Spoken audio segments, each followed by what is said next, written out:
ازيكم يا امارات؟ عاملين ايه؟ وحشتوني كتير كتير. الرمان زي ما انتم شايفين دلوقتي بقى، هو الرمان موجود في الاسواق بكثره، وكمان سعره مش غالي خالص. عايزه اقول لكم الكيلو من الرمان عامل 10 جنيه، زي ما انتم شايفين عامل زي التفاح بالظبط. بس طبعا نقيه نوعيه يكون كويس علشان يطلع معاكي احمر كده وشكله حلو قوي، وكمان طعمه بيبقى مسكر. بصوا بقى يا جماعه، الرمان فيه فوائد كتير جدا دلوقتي هقول لكم عليها. زي ما انتم شايفين انا مش كميه، بس مش هي دي اللي قدامنا يعني اللي انا جايباها، لا انا جايبه كميه كبيره. بعمل بقى دبس رمان، وبعمل عصير رمان مركز، وبشيله مركز زي ما قلت لكم. بصوا اهو بعد ما فصصته بالشكل ده. انا حطيت له طبعا سكر، عايزه تحطي له شويه من السيرب اوكي مفيش اي مشكله، بس هو السكر يعني هيوفي بالغرض. اهو حطيت قدامكم شويه من السكر كده، وهبدا اقلبه وهخليه لحد ما ينزل الميه بتاعته. وممكن كمان تحطيه في برطمانات وتحتفظي بيه في التلاجة لو انت عايزه. مش عايزه اقدميه بقى دلوقتي في كاسات كده للولاد، حلو جدا. فوائد الرمان يا جماعه بصوا بقى، حاجات كتير قوي، كمان تقدري تعملي سيرش وتطلعي كل الفوائد بتاعته. حلو جدا لتحسين صحة القلب، وكمان التهابات المفاصل، بيقلل ضغط الدم، بيحافظ على الأسنان واللثة والالتهابات بقى بتاعت اللثة وكده. غني بالكالسيوم والأمراض الجهاز الهضمي، بيقلل من خطر الإصابة بأمراض القلب. يعني بصي عايزة أقولك الرمان ده كنز خطير فظيع، وهو دلوقتي زي ما قلتلك موجود كتير قوي. يا ست الفترة اللي هو متواجد فيها في الأسواق دي هاتي وخزني على قد ما تقدري. كمان أنا كنت عاملة معاكم في القناة قبل كده، كنت عاملة عصير الرمان، عصرناه كده في العصارة وكان طعمه روعة. بطلع منه بقى دبس الرمان وكده.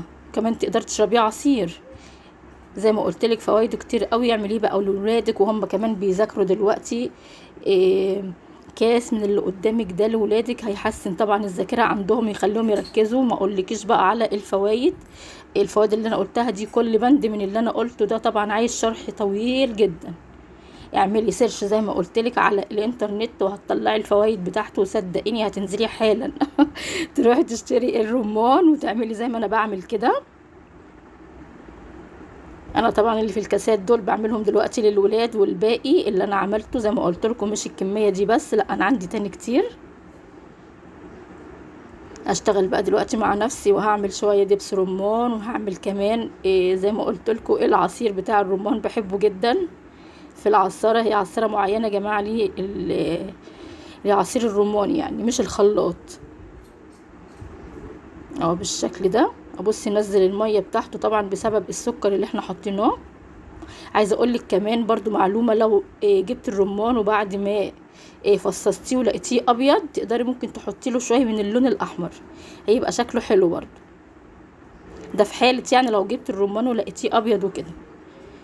بس هحط الكميه على بعض وهشوف بقى دلوقتي انا هخزنها ازاي. زي ما قلت لك تقدري تحطيه في برطمانات او حتى اكياس، هتحتفظي بيه في الفريزر ولا هيحصل له اي حاجه خالص.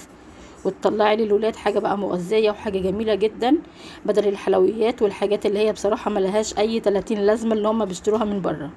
ده احسن بكتير، بيعالج حاجات كتير زي ما قلت لك. يلا انزلي بقى دلوقتي وهو سعره على قد الايد، هات اللي تقدري عليه وخزنيه زي ما انا بعمل كده. بصي عملت كمية محترمة. يلا بقى اتفضلوا معانا رمان يا جماعة.